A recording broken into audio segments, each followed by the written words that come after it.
Yes, and we're continuing to follow the developing story across the globe. One of the strongest earthquakes ever recorded has hit off of Russia's sparsely populated Far East. There were concerns of a tsunami during the overnight hours, but warnings have been canceled. NBC's Molly Hunter has more from London. That's right, 8.8 magnitude. That is an incredibly powerful earthquake, according to the USGS, the sixth most powerful ever recorded. And after an earthquake of that scale hits, lots of aftershocks, including one measuring 6.9, which on its own is also a very strong earthquake.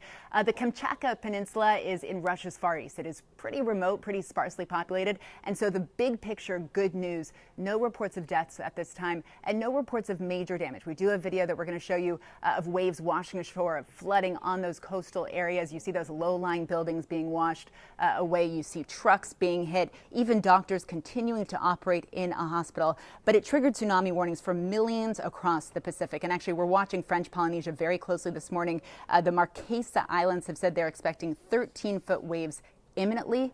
But in Japan, about 2 million people were under evacuation orders this morning. The Prime Minister said waves were measuring more than 4 feet. Have come ashore, no substantial damage. There have been travel interruptions, though, traffic jams, train delays. Of course, watching the west coast, Pacific coast of the U.S. from California to Hawaii, there are tsunami warnings in place. In California, waves measuring 1.6 feet above tidal level were measured. In Hawaii, the evacuation order has now been lifted.